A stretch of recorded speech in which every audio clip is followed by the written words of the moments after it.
İlk çağlardan modern zamanlara doğru silahlanma istikrarlı bir hızla evrimleşti. Bugünün silahları daha hızlı gidiyor, daha sert vuruyor ve daha uzun süre kalıcı oluyor. Uzak hedefleri bir anlık dikkatle vurmak. Savaş alanında hiçbir şey avcı uçaklarından daha hızlı değildir. Bu kuşlar saatte 1600 kilometreden fazla hızla uçabilir. Silah bilimsel besin zincirinin tam tepesinde oturan avcı uçakları şu ve şunun gibi her şeyi hedefleyip yok edebilen tek savaş düzenidir. Tanklar, helikopterler, yeraltı sığınakları, fabrikalar, konvoylar. Hatta düşman uçakları. Menzile girdiğimde ateşlemeye başladım ve onun sol motorunda darbeler gördüm. Avcı uçaklarının nasıl en iyisinin en iyisi olduğunu öğrenmek için teknolojide nesiller boyunca geriye doğru giderken sesten hızlı gitmeye hazırlanın.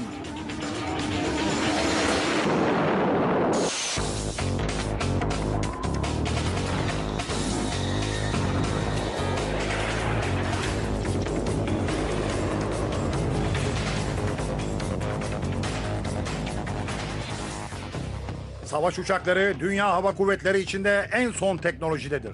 Geçen yüzyıl içinde bunlar insan eliyle tasarlanmış en karmaşık savaş makinelerine dönüştüler. Bunların en yeni ve en ilerilerinden biri Lockheed Martin F-22 Raptor'dur. F-22 tamamen en üst düzeyde savaşçıdır. Ticari olarak üretilen ilk gizli savaş uçağı 120 milyon dolarlık bir etiket fiyatıyla sunuldu. F-22 saatte neredeyse 2600 kilometre hız yapabilecek düzeyde. Silah bölmeleri sürüklenmesini azaltacak ve gizlilik seviyesini arttıracak şekilde iç tarafına gizlenmiştir. Baş döndürücü performansı onu pek çok rolde çalışabilecek bir düzleme çevirmiştir. Havadan havaya, havadan yere, hızlı durdurma ve elektronik silah teçhizatı. F-22 bunların hepsini yapabilir. Şimdi silah bilimi belgeseli motorların, silahların, uçak iskeletlerinin manevra kabiliyeti ve kalınlığın bir sonraki nesil savaş uçaklarını F-22 gibi olağanüstü makineleri oluşturmak için nasıl birleştiklerini ortaya çıkarmak üzere teknoloji nesillerinden geriye doğru gidip avcı uçaklarının tarihini inceleyecek.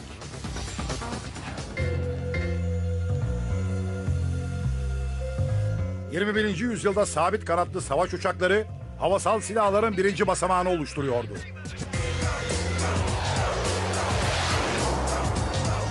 Roketler, bombalar, füzeler, bütün patlayıcıları ön saflara getiriyorlardı. Ve hepsi de neredeyse bütün hedeflere tahmini olarak yaklaşıyordu. 100 yıl önce savaş uçakları henüz dünyada yoktu. Havacılık emekleme dönemindeydi ve ordular hava taşıtlarını savaşta nasıl kullanacakları konusunu hala araştırıyorlardı.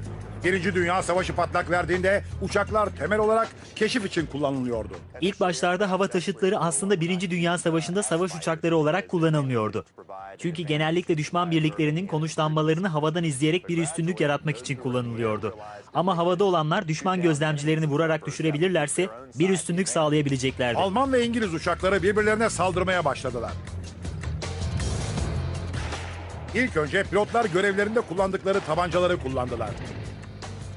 Hiç şaşırtıcı olmayan bir şekilde bu pek de etkili olmamıştı. Mantıklı çözüm sabit makineli tüfeklerden kullanmaktı ama bu hiç de basit bir iş değildi.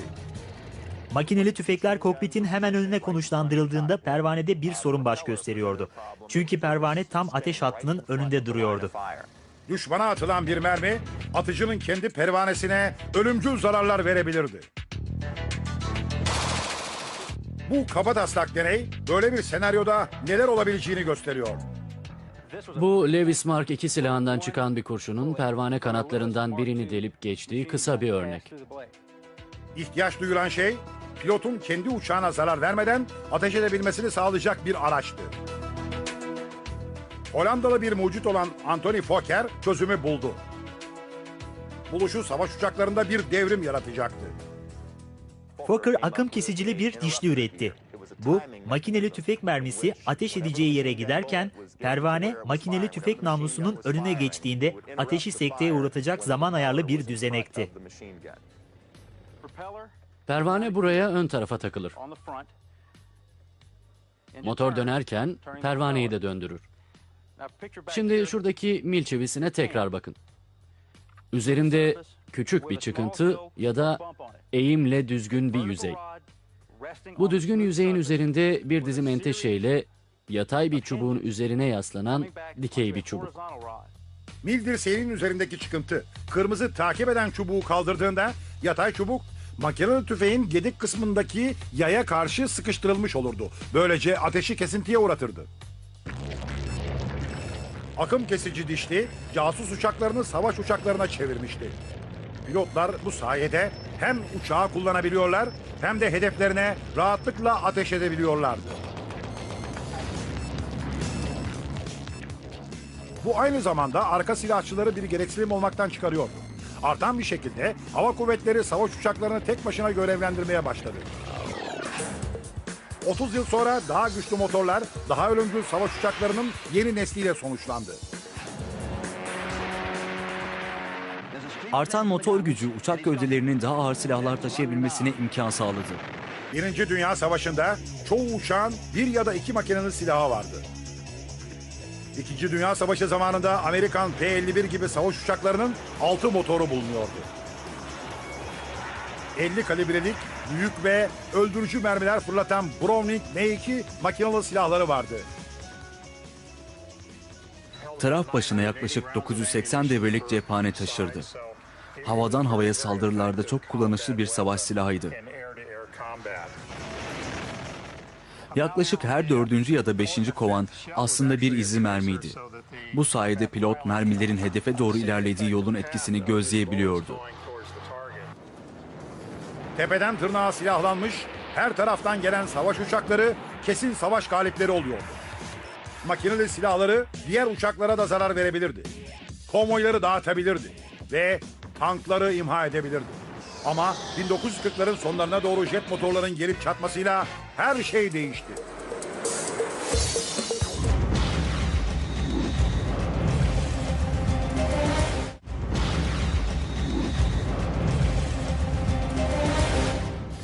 Çift kanatlı uçaklardan gizli bombacılara savaş uçakları evrimleşti.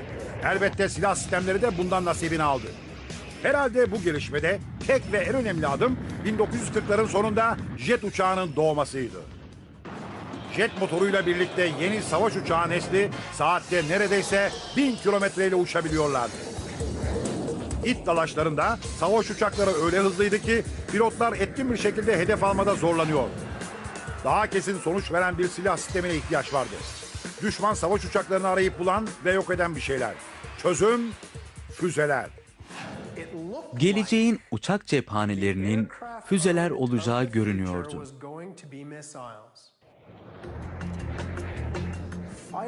At ve unut türü akıllı füzeler yatay füzeleri üstün gelmekteydi. Bir füzeyi ateşleyebilirdiniz ve o füze uçarak uzaklaşıp göremediğiniz bir şeyi bile yok edebilirdi. Vay canına! 1956 Eylül'ünde EYM-9 Sidewinder hizmete açıldı. İlk etkin havadan havaya füze olarak bir düşman uçağının ısı izini hedef alarak çalışıyordu. Ses hızının 2 katı hıza çıkabilen yaklaşık 18 kilometrelik bir menzilden öldürücü olabiliyordu.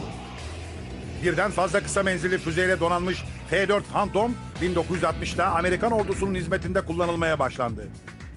Hava aracı, filolara tüm hava koşullarında ulaşabilecek kadar uzaktan gelebilecek bir tehdidi engellemek için ve hedefi görmeden bile vurması için geliştirildi. Kısa menzilli füze ve onu takip eden füzeler yüksek rütbeli subayları etkilemişti. Ancak bunlar geleneksel silahlara olan ihtiyacı gidermekte yeterli olacaklar mıydı? 1950'ler sırasında Pentagon ve askeriye tarafından birkaç çalışma yürütüldü ve ateşleyici silahların savaşçı uçaklarda işe yaramaz olduğu sonucuna vardılar. Onlar savaşçı uçakların silahlar kullanacak kadar yakınlaşamayacağına inanıyorlardı. Bundan dolayı F-4 ve diğer hava araçları füze silahıyla tasarlandı, tabancayla değil. Ancak Amerikan savaş plancıları Vietnam'da yanlış hesaplama yapmışlardı. Amerikan uçakları yakın karargah çatışmalarına girmişti. Daha kötüsü füzelerin büyük bir hatası vardı. Bir füzede görülebilecek sorunlardan biri onun kısa menzilli olması ve fırlatma noktasından onu ateşlediğinizde kendini patlamaya hazırlamadan önce uzak bir mesafeye gitmesi gerekir. Bu askeri menzile F-4 gibi kısa menzilli uçaklarla girmeniz fazlasıyla yetersizdir. Kuzey Vietnamlılar MiG-17 ve MiG-21'leriyle bu askeri menzile girdiler ve F-4'ü gökyüzünün dışına püskürttüler. Amerikan tasarımcılar tekrar tasarım tahtalarının başına gitti. 1967'de F-4'ün E modeli burnuna yerleştirilen 20 milimetrelik bir vulkan topuyla uçuşa geçti. Ölüm oranı hızla yükselmeye başladı. Bugün F-15 gibi günümüz savaş uçakları, Emrem havadan havaya füzeleri de dahil olmak üzere bütün menzillerin silahlarını taşıyor. F-15 kanat istasyon kuleleri üzerine Emrem'i taşıdığı gibi Sidewinder türü kısa menzilli füzeyi de taşıyabilmekte. Uçak gövdesinde Emrem gibi A-7 Sparrow'u ve savaş uçağı pilotunun tercihi ateşli silahları diğer yanda taşıyabilir. Ancak bütün savaş uçaklarının sahip olduğu ve daha da yıkıcı olan bir silah var. Uçağın bizzat kendisi. İkinci Dünya Savaşı'nda Japon kamikaze pilotları müttefik kuvvet gemilerine çarparak kendi uçaklarını füze gibi kullandılar. Bu büyük bir tehditti. Çünkü burada bir takım yönlendirilmiş füzeniz vardı. Bir bakıma gemilere doğru onları yönlendirenlerle gelen. Bu uçakları kullanan insanların ölmeleri ya da yaşamaları kendi umurlarında bile değildi. Japonca'da kamikaze kutsal rüzgar anlamına gelir. Müttefik gemicilere göre bu benzersiz bir katliam demekti. Mücadelede konuşlanmış 2800 kamikaze vardı ve bunlar 34 denizci gemisini batırdı. 368'ine zarar verdi. 4900 denizciyi öldürdü ve 4800 kişiyi yaraladı. Bugünün savaş uçakları savaş alanında en hızlılarıdır. Ve içlerinde oldukça ciddi bir güç biriktiriyorlar. F-22 Raptor'un 2 tane Pratt ve Whitney marka saatte 2500 kilometreden fazla hızla çıkabilen turbofan jet motoru bulunuyor. Bir yüzyıl öncesine Wright kardeşlerin tarihi uçuşuna çıktığı zamana gidilirse yerdeki hızları saatte 11 kilometreden daha hızlı değildi. Motor ve pervanelerin pilotun arkasında olduğu itici bir düzenek kullandılar. Bu sürgüde pervaneler arka tarafa takılmıştı. Bu nedenle kelimenin tam anlamıyla uçağı hava gücüyle itiyordu. İtici motorlar 1. Dünya Savaşı'nın ilk dönemlerinde de kullanılmıştı. Çünkü motorun arkada olması pilota büyük bir görüş netliği sağlıyordu. Pervanenin önünde dönmesi gibi bir derdi yoktu. Ancak motorun ve pervanenin uçağın hemen arka kısmında olmasının bir kötülüğü vardı. Uçağın arkasında bulunan motor yere ya da suya çarptığında motorun bozulup uçağın arka üstü yere çakılmasına ve pilotun ölmesine neden olur. Birinci Dünya Savaşı'nın sonlarında itmeli motor gücü kullanılamaz olmuştu. Pervaneler arkadan öne geçmişti. Şimdi motorlar uçakları hava içerisinden çekiyordu. Ve akım kesicili dişlerin ortaya çıkmasıyla 1915'te pilotlar arka ateşleyicilere duyulan gereksinimi yok ederek pervanelerin içerisinden de ateş edebiliyorlardı. Sonuç olarak savaş uçakları daha hafif, küçük ve hızlı hale geldi. Ardından pilotlar daha yükseğe uçmak istedi. Birinci Dünya Savaşı'nda uçan uzman pilotlar yüksekliğin ilk dalaşlarında onlara üstünlük kazandırdığını ve yerdeki yaylım ateşinden de korunma sağladığını gösterdi. Ancak var olan motorlar aşırı yükseklikte zorlanıyordu. Uçak yükseldikçe hava incelir. Doğal olarak motora düşen az enerji gücün de düşmesine neden olacaktır. Allison motoruyla yerden yaklaşık 500 metre yükselme gücüne erişti. Daha büyük yüksekliklerde bir motorun enerji alımı azaltılır. Yakıta karışan daha az oksijen, daha az yanma olacağı ve daha az güç açığa çıkaracağı anlamına gelir. Uçak tasarımcılarının bu işte bir çözüme ihtiyaçları vardı ve çok geçmeden bunu buldular. Ünlü Rolls-Royce Merlin'deki gibi motorlar yanma haznesine daha fazla hava sıkıştıran güçlendirici bir kompresör kullanırdı. Daha çok hava, daha çok oksijen demekti. Daha çok oksijen, daha çok güç. Daha fazla güçse daha fazla yükselme anlamına gelirdi.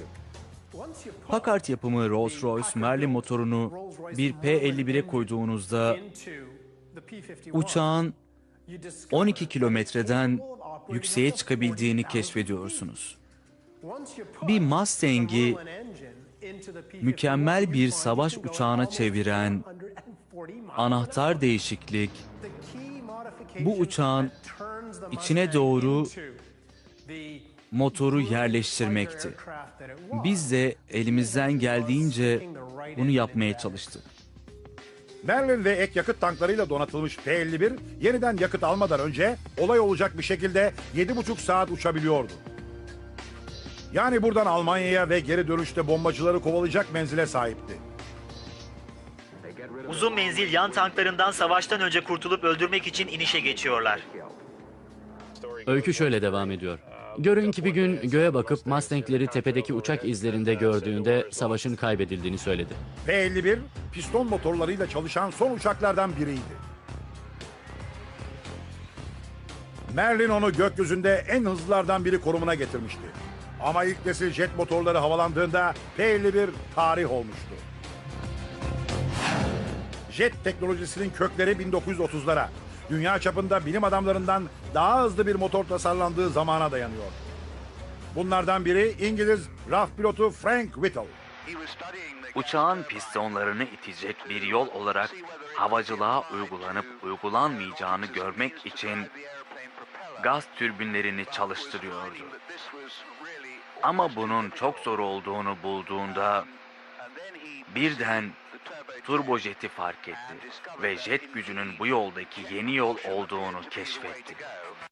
Jet motorları öndeki havayı bir fan yardımıyla emerek çalışıyordu. Bir kompresör havayı yanma haznesinin içinden geçmeden önce sıkıştırır.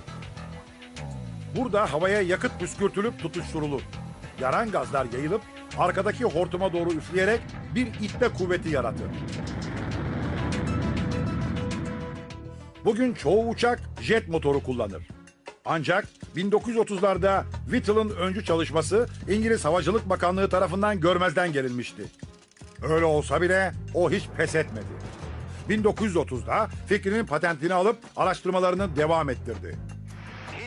Onun savaşma şekli bir turbojet uçağı üretmekti. Bu ülkede bir jet motorunun gelişmesini durduran bütün bu berbat şeyler onun için çok korkutucuydu. Çünkü gerçekten bir savaş makinesi üretmek istiyordu. Whittle bütün parasını ve enerjisini bu projeye akıttı. Aynı sıralarda Alman fizikçi Hans von Ohain benzer bir araç üzerinde çalışmaya başlamıştı.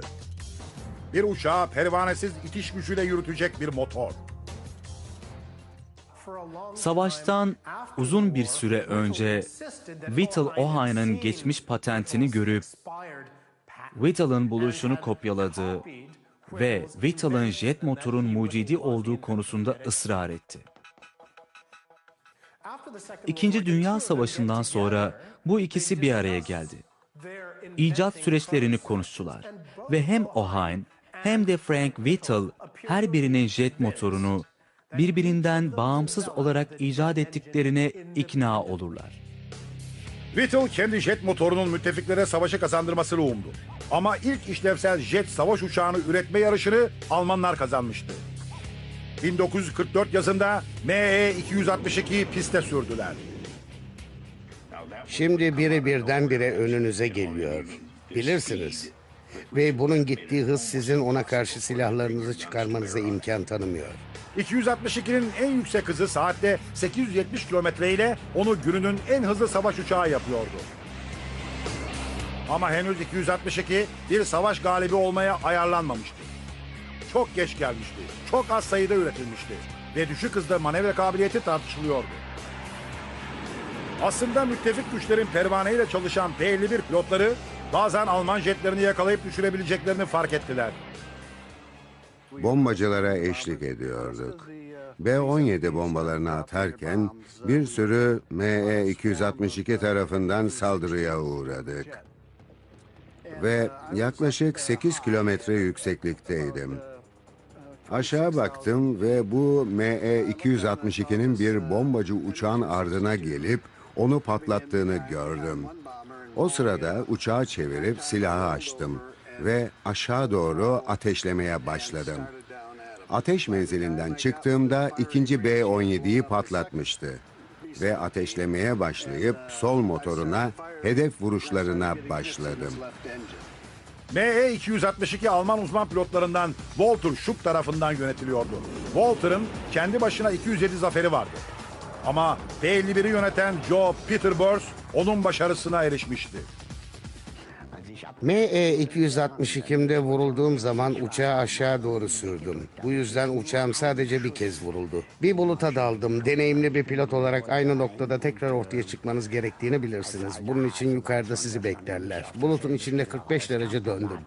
Beni beklemeye devam ettiler ve ben kaybolmuştum. 60 yıldır Joe'nun rakibine ne olduğu konusunda bir fikri yoktu. Sonra 2005'te sürpriz bir telefon görüşmesi geldi.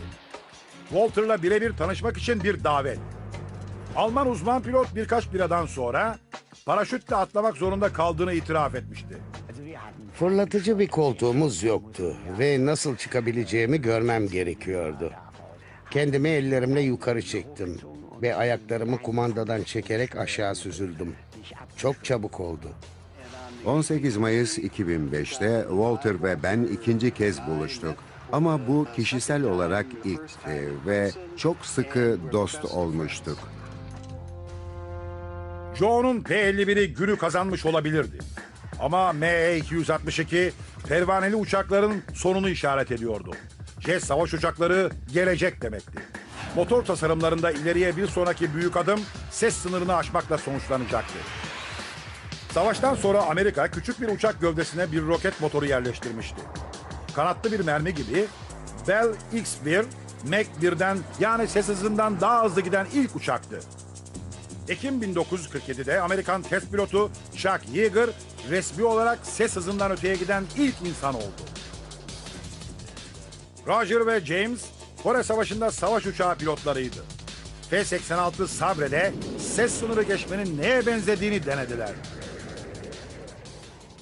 Kore üzerindeki turumun sonlarındaydım. Uçuş liderim aşağıda bazı MiG'leri tespit etti. 9 ya da 10 kilometre gibi büyük bir yükseklikte seyrediyorduk. Ve onları vurmak için büyük hızla bir dalış gerçekleştirdik. Ve sonra oraya inerken manevra sırasında doğal olarak ses hızını geçtik.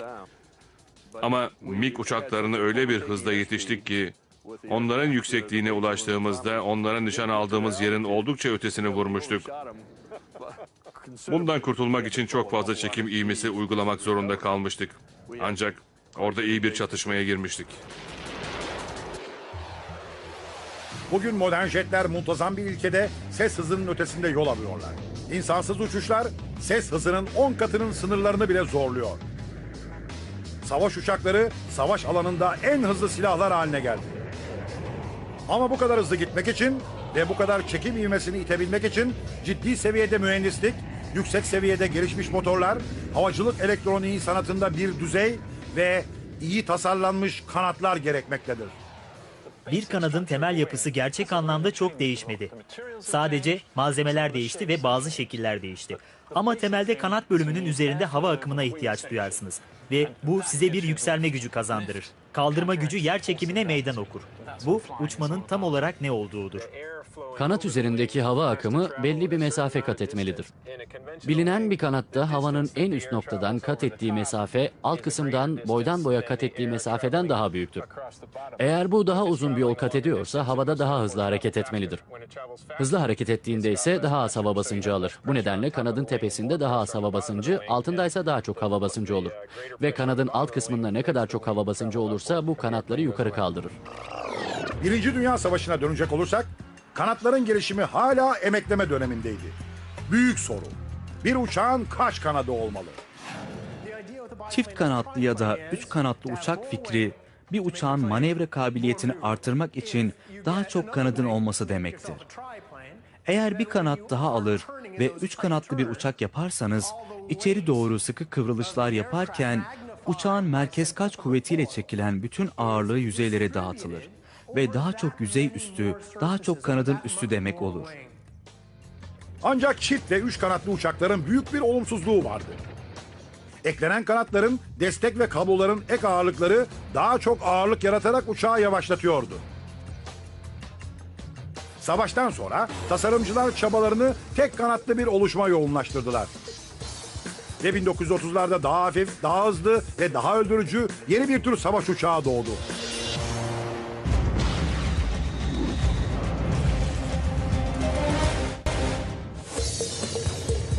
Birinci Dünya Savaşı boyunca çift ve 3 kanatlı uçaklar gökyüzüne hakimdi.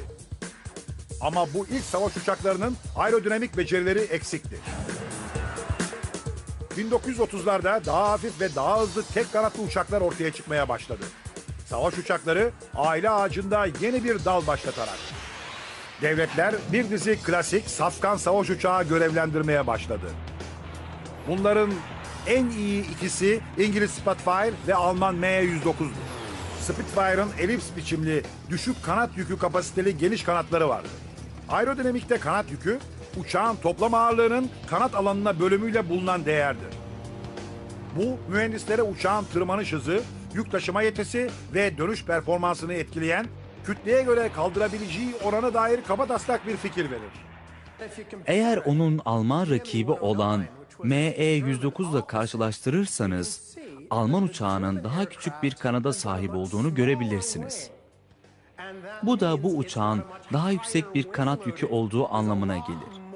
ME-109'da kanat parçası başına daha çok yüzey basıncı vardır. Ve bu da demektir ki eğer ME-109'u Spitfire'a döndürdüğünüz kadar sıkıca döndürmeyi dener ve döndürürseniz kanatları kopacaktır. Çünkü Spitfire'ın kanadı devasa ve müsrifçe bir büyüklükteydi. Ve o güzel elips şekil nedeniyle Spitfire, ME-109 ile geçireceği bir it dalışında çok daha sıkı dönüşler yapabilirdi.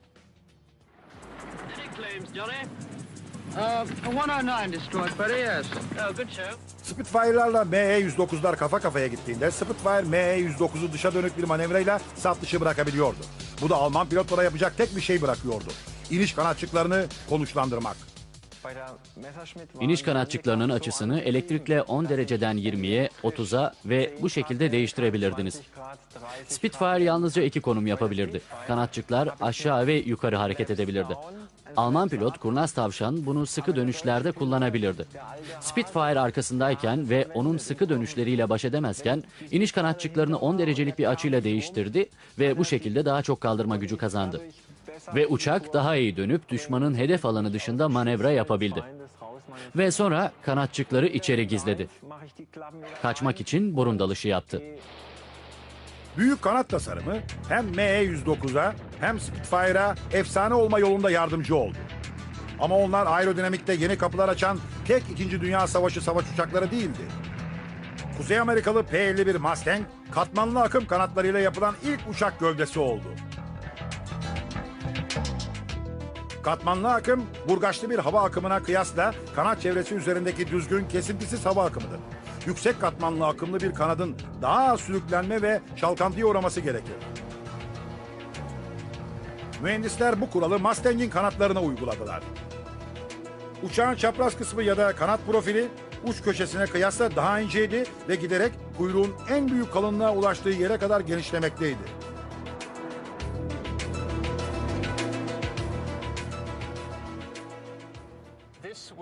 Bu 30'lar ve 40'larda yeni bir icattı. Bu katmanlı kanat akımını göz önünde bulunduran ilk uçaktı. 10-15 yıl içinde saatte 200 kilometre hız yapan çift kanatlı uçaklardan saatte 800 kilometreden fazla hıza ulaşan uçaklara ulaştılar.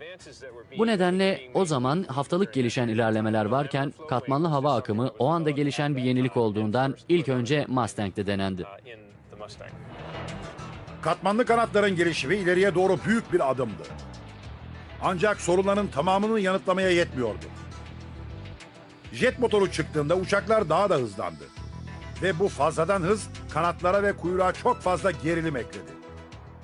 Kanadın tepesindeki hava akımı da sesten hızlı olmaya meyilliydi. Bu sayede uçak ses hızının oldukça altında bir hızla uçsa bile kanat üzerindeki bölgesel hava akımı ses hızının seviyesinde ve üstünde olduğunda bir şok dalgası yaratır ve gerisinde uçağın kuyruğunu tabiri caizse öldürecek şiddette vuracak bozuk bir hava akımı elde edersiniz. Bu birçok kazaya yol açar. Tasarımcılar ses hızından yüksek bir hızda uçuşların gerilimiyle başa çıkabilecek bir kanat biçimi bulma ihtiyacındaydılar. Çözüm pek tanınmayan bir Alman mühendisin çalışmasında yatıyordu. Adı Adolf Busemann'dı. Busemann kendi şehrindeki limanda izlediği botların ardında bıraktığı V şeklindeki izlerden ilham aldı. Bu bakış açısını genişleterek 1935'te V şeklinde bir uçak kanadı tasarımı sundu. İlk başta bu fikir çok az ilgi gördü. Ancak 10 yıl sonra Amerika ve Almanya birbirinden bağımsız olarak kıvrık kanatlı uçaklar geliştirdi. Ses hızını geçtiklerinde bile kanatlar yüksek etkinlikte iş görebiliyordu.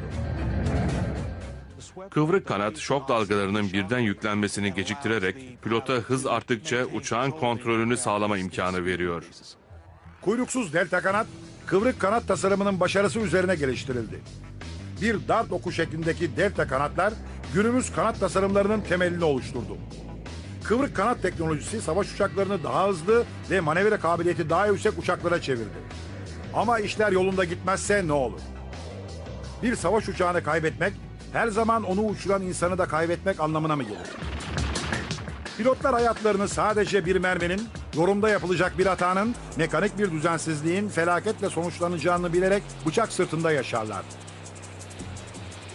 Ama en kötüsü gerçekleşse bile pilotun son bir şansı vardı. Paraşüt.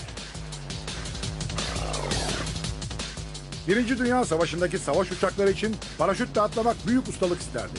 Pilotlar onlar uçaktan atlamadan önce açılması gereken paraşütlerle donanmıştı. Pilotun paraşüt açılmadan önce atlamasını ve kendine uçaktan yeterli bir uzaklık edinmesini sağlayacak bir araç gerekiyordu. Böyle bir araç dahi bir Hollywood dublörü olan Leslie Irvin tarafından geliştirildi. Irvin 300 metreden paraşüt atlayışları gerçekleştirerek sessiz filmlerde çalıştı. 1918'de pilotun uçaktan tamamen ayrıldığında eklenmiş bir paraşüt ipini havada çekerek açabileceği serbest düşüş sırt çantası paraşütünü icat etti.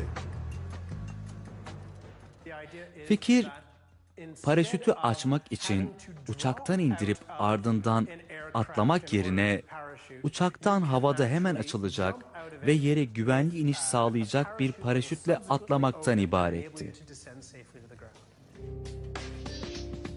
Irvin'in buluşu dünya çapında hava kuvvetleri tarafından benimsendi.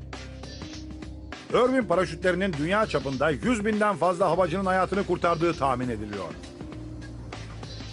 Ama paraşütler tek başlarına her zaman yeterli değiller. Jet gücünün devreye girmesi, uçuş hızlarını bir paraşütle atlayıp kurtulmayı neredeyse imkansız kılacak kadar büyük ölçüde arttırdı. Tek yol kendinizi uçağın yolundan dışarı fırlatmaktı. Kuyruk kısmından, kanatlardan fırlamak isteyebilirdiniz. Canınız acıyacağı için bir şekilde uçaktan kurtulmak isteyebilirdiniz. 1938'de Alman mühendisler buna bir çözüm getirdiler.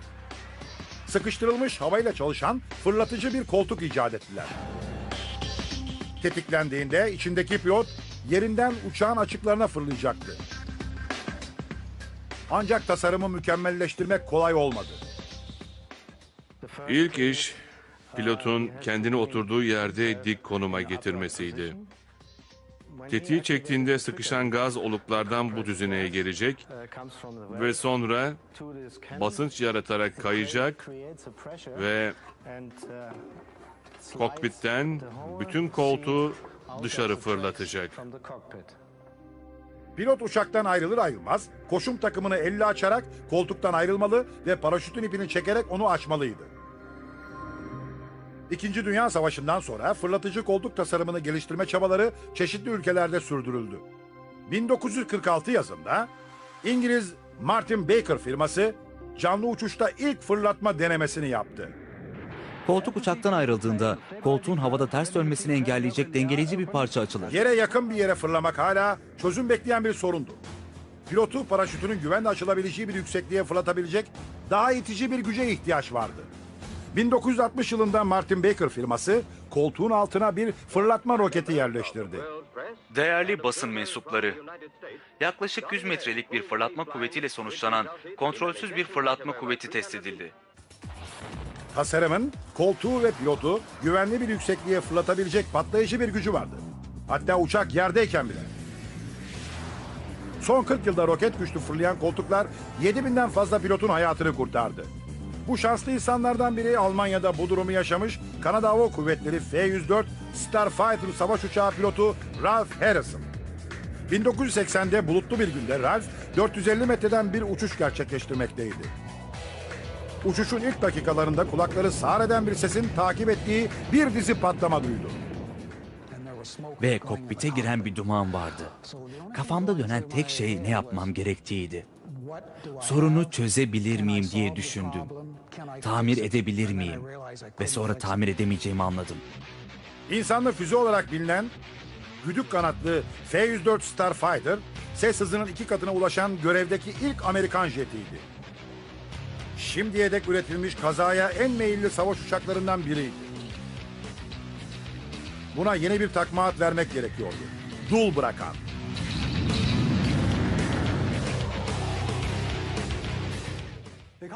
Çünkü F-104'ün çok fazla kanadı yoktu.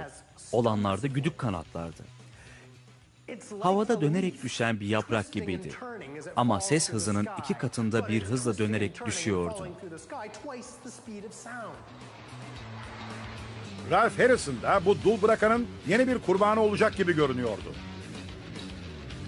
Fırlatıcı koltuğu tek umuduydu. Paraşüt örtüsü kalktığında koltuk fırlar ve her şey otomatiktir. Koltukta bir fırlatıcı vardır ve sizi koltuktan tam olarak fırlatır. Sonra paraşüt açılır ve bütün bu düzen yalnızca 3 saniye sürer. Yani oldukça çabuk gelişir. Starfighter bir alev topunda patlayarak bir alana çakıldı.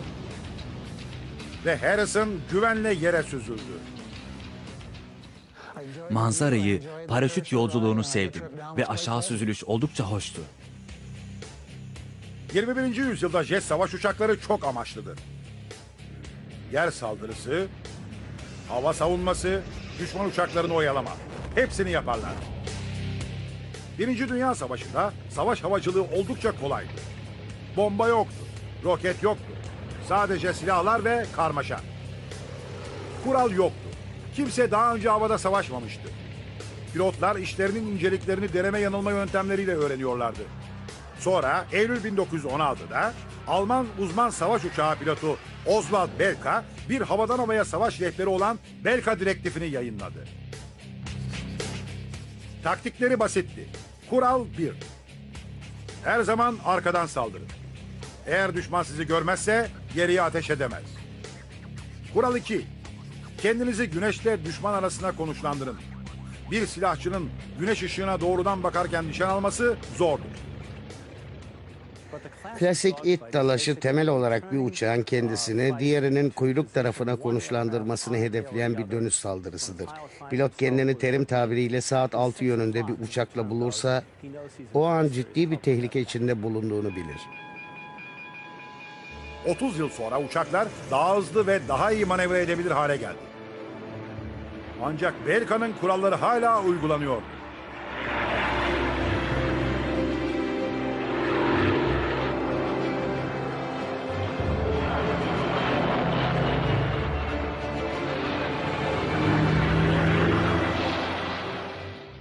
İkinci Dünya Savaşı'ndan önce bazı teorisyenler it dalaşı döneminin artık imkansızlaştığını, çünkü uçakların saatte 500 kilometreden fazla hızla hareket ettiğini düşünmüşlerdi. Hedefleme, tamir etme işiyle temel sapma kuralının birleşimi haline gelmişti.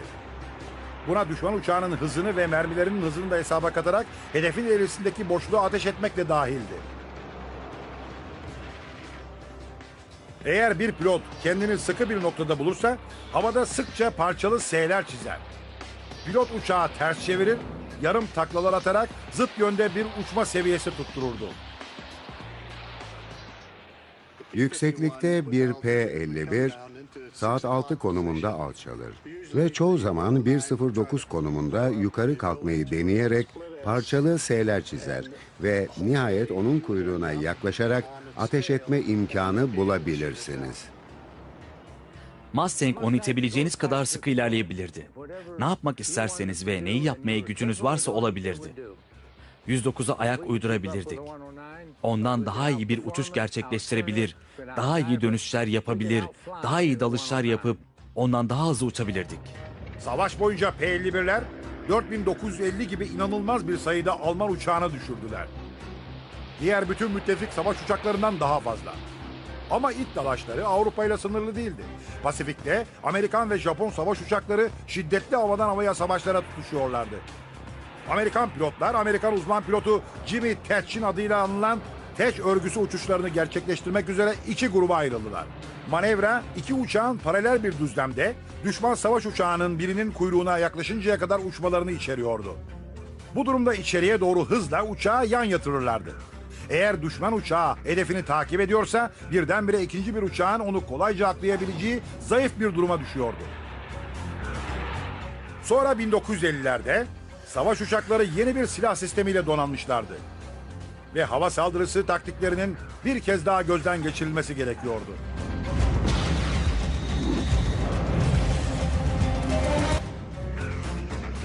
...1950'lerde ilk havadan havaya füzenin ortaya çıkışıyla it dalaşının sonu yakın görünüyordu. Füze kullanarak bir düşman savaş uçağını güvenli bir mesafeden vurmak varken... ...neden makinalı tüfeklerle bir uçağı adım adım takip ediyorlardı sanki? 1960'lardaki fikir manevra kabiliyeti olan savaş uçaklarına bile gerek olmadan tek ihtiyaç duyulanın sadece manevra edebilen füzeler olduğuydu. Savaş uçakları diğer herkesin olduğu yerin kilometrelerce ötesinden ateşleyebilirdi ve füzelerde düşmanı avlayıp yok edebilirdi. Ama uzmanlar yanılıyordu. Füzeler it dalaşlarını bitirememişlerdi. Vietnam'daki savaş boyunca Amerikan F-4 pilotları kendilerini sıklıkla Kuzey Vietnamların kullandığı Sovyet MiG jetleriyle yakın temasta buldular. Bir F-4 bir MiG-17 ile başa çıkamıyordu. Çünkü F-4'ün dikey tırmanışlarda, dikey it dalışlarında ya da yorucu koşullardaki üstünlüğüne rağmen MiG-17 F-4'ü tam olarak pes ettiriyordu. F-4 bir kayanın aerodinamiğine sahipti. 2 motoru vardı. Çok gürültülüydü. İyi manevra edilemiyordu. Gitmesi gerektiği kadar hızlı gidemiyordu. Düşmanlarımız daha iyi uçaklar geliştiriyordu. Daha hızlı uçaklar geliştiriyordu. Bir şekilde onlara yetişmemiz gerekiyordu. Amerikan Hava Kuvvetleri Rus MiG'lerinin yakın menzilde üstesinden gelebilecek denli hızlı ve kolay manevra edebilir bir savaş uçağına gereksinim olduğunu açıkladı. Sonuç, hava üstünlüğü için tasarlanmış bir savaş uçağı olan F-15 Kartal oldu. 1976'da hizmete girdiğinde kendini havadan havaya mücadelelerde hemen kanıtladı. Oldukça iyi bir seviyede it dalaşına girebiliyordu. Çok güçlü motorları vardı. Bu nedenle birçok rakipten daha iyi tırmanışa geçebiliriz. Sonra çok iyi manevra edebildiğinden rakip uçakların köşelerinden iç dönüşleri de gerçekleştirebiliriz. 30 yılda F-15 kayıpsız olarak 100'den fazla zafere imza attı. Bu inanılmaz bir başarıydı. Ama varislerinden birinin onu geçeceği kesindi. F-22 Raptor Amerika'da 2005'te hizmete girdi. Şimşek hızında düşman savaş uçaklarının yerini saptayan, onlara nişan alıp onları imha edebilecek en üst seviyede uçak elektroniğiyle donatıldı. Aynı zamanda kendini neredeyse radarda bile görünmez kılan gizlenme becerileri var. İt dalaşlarının sonu mu? Belki. F-22'nin radarı muazzam derecede güçlü ve F-22'nin alanda olduğunu fark etmeden düşman uçaklarının yerini tespit edebiliyor. Eğer F-22 it dalaşına girerse, yakın menzilde bile o it dalaşını kazanacak manevra kabiliyetine ve hıza sahip. Ama düşman pilotu oralarda bir F-22'nin dolandığını öğrenmeden önce, düşman ateşini püskürteceği de F-22'ye özgü bir özellik. 21. yüzyıl savaş uçaklarının ileri teknoloji dünyası hava savaşlarında devrim yaratmak için sürekli fırsat kollamakta. Ama Joe Peter Burst gibi 2. Dünya Savaşı gazi pilotuna sorun. Size eskinin her zaman kötü olduğu anlamına gelmediğini söyleyecektir. İyi iş patron. Teşekkür ederim. Ne sürüştü ama. Tam 3'te 1 ve 2 takla attım. Bisiklete binmek gibi. Ördeğin suya çabucak alışması Evet, gibi bu asla harikaydı. unutamazsın. Geçtiğimiz yüzyılda savaş uçakları tamamen değişti. Güçsüz, silahsız, 3 kanatlı hafif ağırlıklardan ses hızını aşan tek kanatlı F-22 gibi suikastçilere dönüştüler.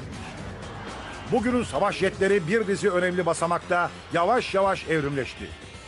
Akım kesici dişliyle makineli silahların evlilikleri ilk etkin savaş uçağını doğurdu. Bir İngiliz ve Alman kendi başlarına jet gücünde ustalaştılar. Geliştirilmiş kanatlar daha iyi manevra kabiliyetlerine giden yolu açtı. Gizli füzelerle ileri teknoloji radarın birleşimi F-22 Raptor gibi yeni bir ilk gören öldürür türü savaş uçakları neslini başlattı. 21. yüzyıl savaş uçakları rekabetin üzerinde iyi uçuyorlar.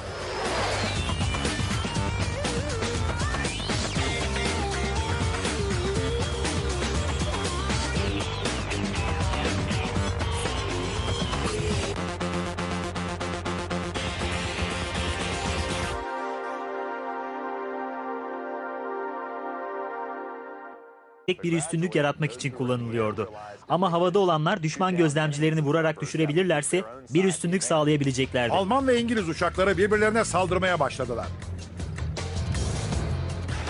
İlk önce pilotlar görevlerinde kullandıkları tabancaları kullandılar.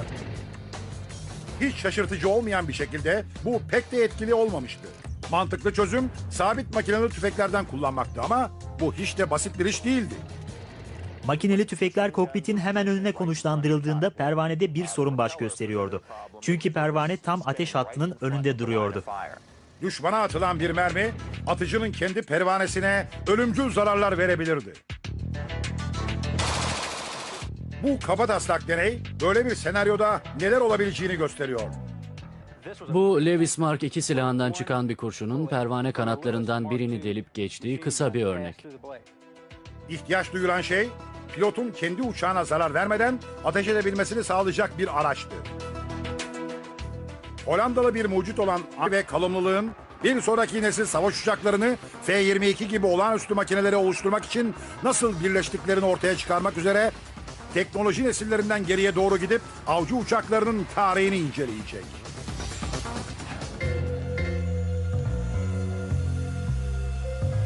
...21. yüzyılda sabit kanatlı savaş uçakları...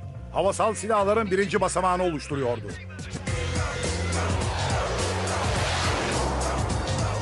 Roketler, bombalar, füzeler...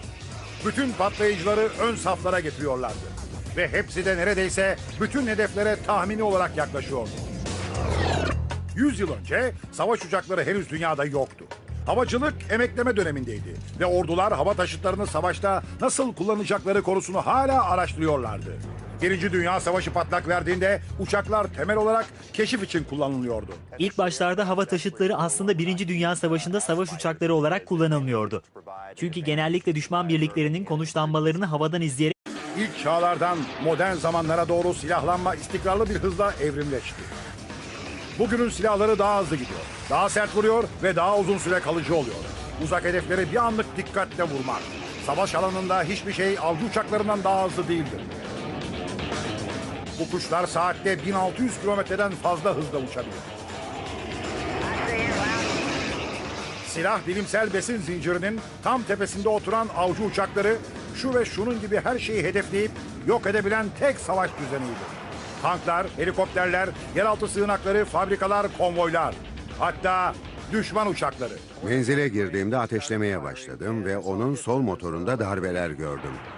Avcı uçaklarının nasıl en iyisinin en iyisi olduğunu öğrenmek için teknolojide nesiller boyunca geriye doğru giderken sesten hızlı gitmeye hazırlanın.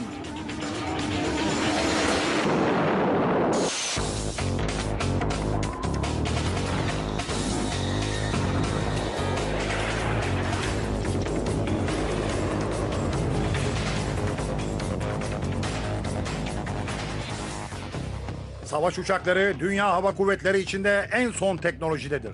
Geçen yüzyıl içinde bunlar insan eliyle tasarlanmış en karmaşık savaş makinelerine dönüştüler. Bunların en yeni ve en ilerilerinden biri Lockheed Martin F-22 Raptor'dur. F-22 tamamen en üst düzeyde savaşçıdır. Ticari olarak üretilen ilk gizli savaş uçağı 120 milyon dolarlık bir etiket fiyatıyla sunuldu. F-22 saatte neredeyse 2600 kilometre hız yapabilecek düzeyde. Silah bölmeleri sürüklenmesini azaltacak ve gizlilik seviyesini arttıracak şekilde iç tarafına gizlenmiştir. Baş döndürücü performansı onu pek çok rolde çalışabilecek bir düzleme çevirmiştir. Havadan havaya, havadan yere, hızlı durdurma ve elektronik silah teçhizatı. F-22 bunların hepsini yapabilir. Şimdi silah bilimi belgeseli motorların, silahların, uçak iskeletlerinin manevra kabiliyeti Anthony Fokker çözümü buldu. Buluşu savaş uçaklarında bir devrim yaratacaktı. Fokker akım kesicili bir dişli üretti. Bu, makineli tüfek mermisi ateş edeceği yere giderken, pervane makineli tüfek namlusunun önüne geçtiğinde ateşi sekteye uğratacak zaman ayarlı bir düzenekti. Pervane buraya ön tarafa takılır. Motor dönerken pervaneyi de döndürür. Şimdi şuradaki mil çivisine tekrar bakın. Üzerinde küçük bir çıkıntı ya da eğimle düzgün bir yüzey. Bu düzgün yüzeyin üzerinde bir dizi menteşe ile yatay bir çubuğun üzerine yaslanan dikey bir çubuk.